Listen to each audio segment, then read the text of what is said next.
Quem era o procurador? O procurador é um funcionário que depende diretamente do imperador. É recrutado entre os membros da ordem equestre, chamados cavaleiros da ordem. Não eram qualquer pessoas e, portanto, eles eram muito bem remunerados. Esse título de procurador designa, aliás, funcionários que têm atribuições variadas. Lá em Lucas, capítulo de número 3, do versículo 1 ao 2, está escrito assim: no ano 15º do reinado do imperador Tibério, sendo Pôncio Pilatos procurador da Judéia, Herodes tetrarca da Galileia, seu irmão Filipe tetrarca da Idureia e da província de Traconídia, e Lisânias tetrarca de Abilina, sendo sumo sacerdote Anás e Caifás, veio a palavra do Senhor no deserto a João, filho de Zacarias. Então, se a gente parar para analisar, nesse período, a gente já tem Herodes com sua família, a gente já tem Pôncio Pilatos como procurador, as terras já estão divididas, a gente já tem o sacerdote e os sumos sacerdotes ali, tudo já estabelecido para o nascimento do cristianismo. O pano de fundo histórico já está montado para a vinda do Messias. Mas só que a gente viu, nesse slide anterior, ali uma mudança de imperador. Quem é o imperador daquele momento ali? Ele é conhecido como Tibério Cláudio Nero César. Ele nasce aproximadamente em 16 de novembro de 42 a.C. Ele foi imperador romano de 18 de setembro do ano 14 depois de Cristo até sua morte, a 16 de março de 37 depois de Cristo. Era filho de Tibério Cláudio Nero e Lívia Drusa.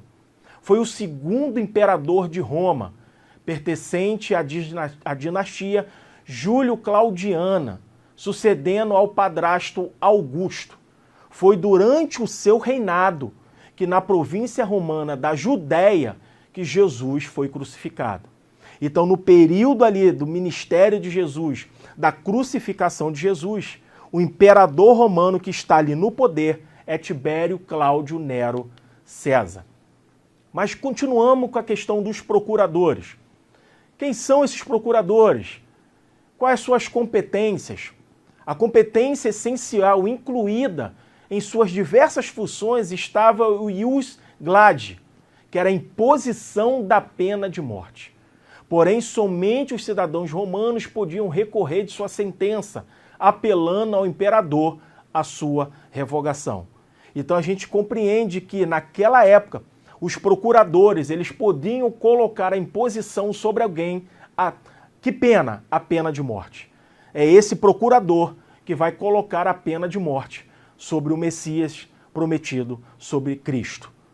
Mas se você é romano, se você tem a cidadania romana, você poderia recorrer dessa sentença. E aí surge um personagem muito conhecido das Escrituras, chamado de apóstolo Paulo, que quando é sentenciado à morte, ele recorre à sua cidadania romana, falando, opa, sou romano. Então a sua pena de morte ali é extinta por um tempo.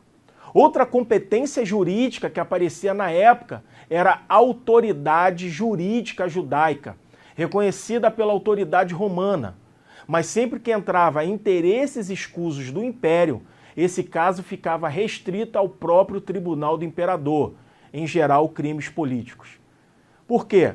Além dos procuradores eles terem poder ali sobre a comunidade judaica, a autoridade jurídica judaica, a autoridade judaica ali, os rabinos, eles tinham também certo poder. Mas quando esses poderes infligiam questões políticas ou financeiras, o Império de Roma não deixava eles exercerem esse poder, tirava o poder deles.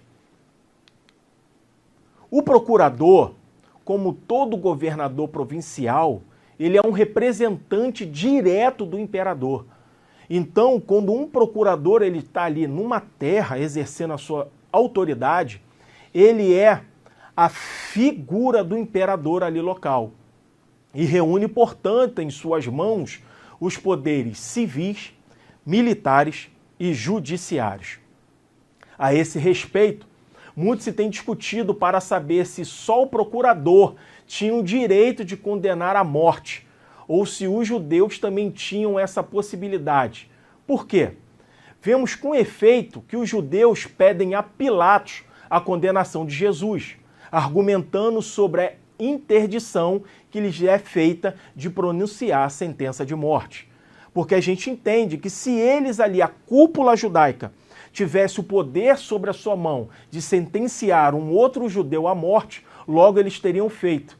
Mas a gente vê pela história que eles vão agora até Pôncio Pilatos, que brevemente veremos quem é esse personagem, que vão pedir a ele para que condene esse Cristo à morte. Mas em 36 depois de Cristo, a gente vai ver que Estevão, ele é apedrejado, sem que eles vão ter a autorização de Pôncio Pilatos, o procurador da época. Então tem esse embate.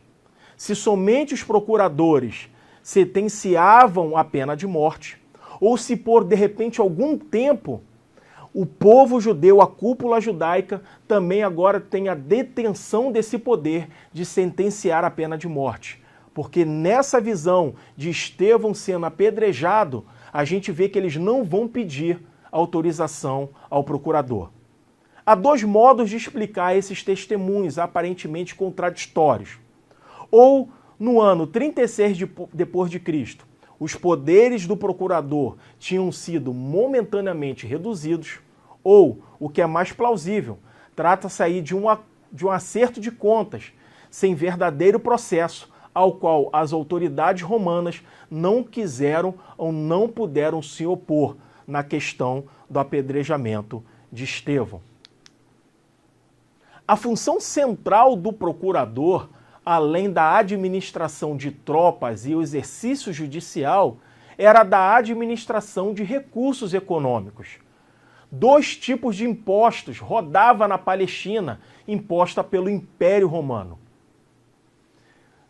Tem ali o tributum soli, que é pago em parte dinheiro e em parte espécie ou agrícola, que é chamado o imposto sobre produtos do campo. Temos também o imposto sobre as pessoas, que é o tributum captis. Este gerava sobre a propriedade ou estritamente pessoal, incluindo escravos e mulheres. Somente os anciões e crianças que estavam isentos desse tributo. Então, resumindo, dois tributos importantíssimos, dois impostos estão ali, regendo a época ali de Cristo, da história do cristianismo. O imposto sobre o produto do campo, o imposto sobre pessoas. Sobre o produto do campo, pago em parte em dinheiro e em espécie agrícola. Sobre pessoas, os únicos isentos estavam os anciãos e crianças. Escravos, mulheres e homens deveriam pagar os seus impostos normalmente. Mas além desses dois regulares, desses dois principais, existia também um imposto aduaneiro sobre importação e exportação, sabendo-se que a Palestina está ali em rotas comerciais importantíssimas, importando vários produtos e exportando vários produtos.